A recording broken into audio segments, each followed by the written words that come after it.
रामपुर से मिला शहर निकाला, अंग्रेजों ने किया सैल्यूट। रजा से जानिए मुराद के अनसुने किस्से। मौजूदा दौर के फिल्म अभिनेता रजा मुराद को अच्छे से पहचानते हैं, लेकिन उनके पिता मुराद भी अपने दौर के दिग्गज अभिनेता रहे हैं। ये बात अब कम लोग ही जानते हैं।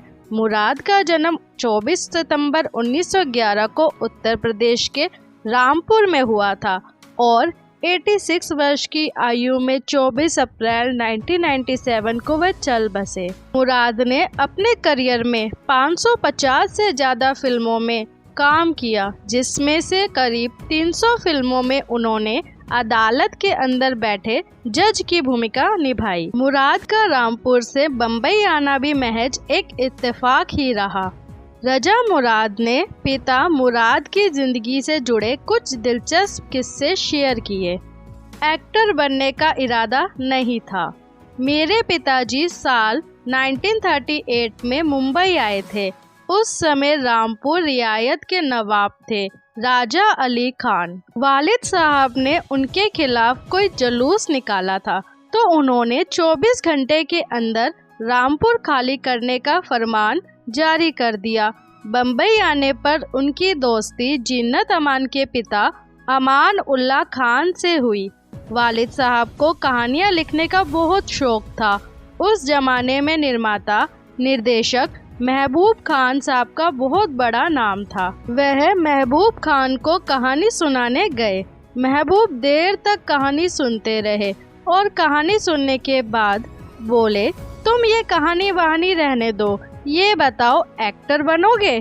तमाम नानुकुर के बाद वालिद साहब अभिनेता बनने के लिए राजी हो गए। ये साल 1942 की बात है। उस समय महबूब साहब फिल्म नज़्मा बना रहे थे। उसमें अशोक कुमार हीरो और वीना हीरोइन थी। वालिद साहब ने उस फिल्म में अशोक कुमार के पिता का रोल निभाया था। उस समय वह अशोक कुमार से महज कुछ ही दिन बड़े थे। मदर इंडिया में नहीं मिला काम। फिल्म नज़्मा के बाद वालिद साहब महबूब खान की फिल्मों के परमानेंट एक्टर बन गए। उन्होंने महबूब खान की अनमोल घड़ी, अनोखी अदा, अंदाज, अमर, आन और सन ऑफ इंडिया जैसी सभी फिल्मों में काम किया। सिर्फ मदर इंडिया में काम नहीं किया, क्योंकि उस फिल्म में उनके लायक कोई रोल नहीं था।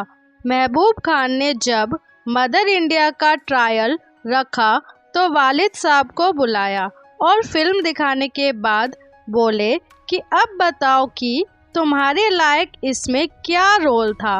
महबूब खान मेरे वालिद को बादशाह कहते थे, क्योंकि उन्होंने उनकी फिल्म आन में बादशाह का रोल किया था। इसके अलावा और भी बहुत अच्छी अच्छी फिल्में उन्होंने की। इनमें बिमल रॉय की 2 बीघा जमीन, देवदास, सोहराब मोदी की मिर्जा गालिब और दिलीप साहब के साथ दीदार है। दिलीप साहब की क्लासिक फिल्म मुगल-ए आजम में मेरे वालिद राजा मान सिंह बने। शाही घराने में हुई शादी। जीनत अमान के वालिद अमान उल्लाह खान को लोग प्यार से अमान साहब कहकर बुलाते थे। उन्होंने पाकीजा और मुगल-ए आजम के जैसी फिल्में लिखी हैं।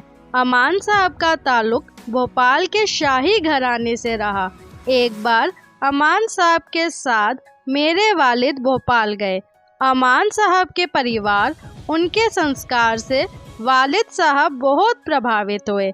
वालिद साहब ने कहा कि आपके ही खानदान में शादी करना चाहता हूँ। तो अमान साहब की छोटी बहन लियाकत जहां बेगम के साथ उनकी शादी हुई। अमान साहब के साथ जो दोस्ती थी वह रिश्ते में बदल गई। इस हिसाब से जीनत अमान मेरी सगी ममेरी बहन है। भोपाल के नवाब हमीद उल्लाह खान मेरी नानी के मौसेरे भाई थे। वालिद साहब को शेरो शायरी का बहुत शौक था। उन्हें फारसी के उमर ख़याम के 5000 शेर याद थे। पिता से मिले संस्कार। हमारे पिताजी ने हमको बहुत अच्छे संस्कार दिए। उस जमाने में हमारे पास गाड़ी नहीं थी, हम बसों में सफ़र करते थे। कहते थे कि अगर कोई महिला आती है और आप सीट पर बैठे हैं तो उन्हें अपनी जगह दे दे। उन्होंने कहा कि अगर किसी बुजुर्ग या महिला से आपका परिचय होता है और वह खुद से हाथ बढ़ाए तभी हाथ बढ़ाए, खुद से पहले हाथ मत बढ़ाइए क्योंकि ये बदतमीजी होती है। वक्त की पाबंदी क्या होती है मैंने वालिद साहब से सीखी। जब सुबह 7 बजे की मेरी शूटिंग होती थी वह मेरे साथ 6 बजे चाय के साथ बैठते थे और 6:30 बजे कहते थे कि अब तुम्हारा काम पर जाने का समय हो गया है। शूटिंग पर पहुंचकर कभी यह मत पूछना कि मेरा काम कब से है, प्रोड्यूसर ने तुमको एक शिफ्ट के लिए बुक किया है और उसके पैसे दे रहे हैं, तो इस बात की शिकायत कभी मत करना कि दिन भर बैठा कर शाम को तुमसे काम ले रहे हैं। फिल्म इंस्टीट्यूट ज्वाइन करने का दिया सुझाव। वालिद साहब के ज़माने में तो कोई फिल्म इंस्टीट्यूट नहीं था जहां जाकर वह एक्टिंग की बारीकियां सीखे। जब पूना में भारतीय फिल्म और टेलीविज़न संस्थान की शुरुआत हुई तो वालिद साहब ने कहा, अब तुम्हारे ज़माने में इंस्टीट्यूट खुला है तो इसका लाभ लेना चाहिए। उनके सुझाव पर मैंने 1969 में फिल्म इंस्टीट्यूट ज्वाइन किया। फिल्मों में रहा जज बनने का रिकॉर्ड।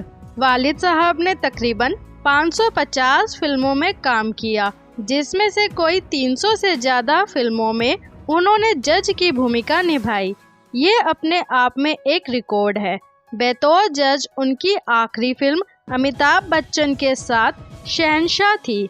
अमिताभ बच्चन के साथ उन्होंने सौदागर, कसौटी जैसी कई फिल्मों में काम किया। पिताजी शक्ल से शहंशाह लगते थे लेकिन स्वभाव से फकीर थे। अगर उनके पास पैसे होते थे और कोई उनसे मांगता था तो बिना गिने ही देते थे और कभी वापस नहीं मांगते थे। किसी पर भी भरोसा कर लेते थे और हमेशा लोगों की मदद करने के लिए आगे रहते थे। उनकी अच्छाई का भी लोगों ने बहुत गलत फायदा उठाया। हमारे यहाँ सुबह सुबह मांगने वालों की लाइन लगी रहती थी। ऐसे पड़ा मुराद नाम। मेरे वालिद का असली नाम मुराद नहीं था, उनका असली नाम हमीद अली खान था। उन्होंने महबूब खान की एक फिल्म मेजर मुराद में काम किया था। ये फिल्म उनको बहुत पसंद थी। महबूब खान ने ही उनका नाम मुराद नाम रख दिया। जब वह मुंबई आए तो उनकी गोरी रंगत और हरी आंखें, घुंघराले बाल और सुर्ख चेहरा देखकर अंग्रेज पुलिस वाले उनको सैल्यूट करते थे। जहां भी वह जाते लोग उनको देखकर चौंक जाते थे कि कोई ब्रिटिश अफसर आ गया है। मुझे इस बात की बहुत खुशी है कि आखिरी वक्त तक अपने पिता की जितनी सेवा कर सकता था मैंने की। भगवान ने मुझे इस योग्य बनाया कि उनकी सेवा कर पाऊं। अजमत खान को हमेशा इस बात का अफसोस रहा है कि वह अपने पिता की सेवा नहीं कर पाए। शोले की रिलीज से पहले ही उनके पिता जयंत साहब का निधन हो गया था। पैदाइश से पहले ही हो गया था नामकरण। मैं अपने पैदा होने का एक बहुत अच्छा किस्सा सुनाता हूँ। मुझसे पहले 3 बहनें पैदा हुई। जब भी मेरी माँ उम्मीद से होती थी तो वह हर बार वालिद साहब को यही कहती थी कि बेटी पैदा होगी। 3 बहनों के बाद जब मैं अपनी माँ के कोख में आया तो वालिद साहब ने एक सपना देखा। कान में एक मसद शहर है, वहाँ एक बुजुर्ग हुआ करते थे, इमाम रजा। उनका वहाँ मज़ार है और रोज लाखों लोग उनकी मज़ार पर जाते हैं।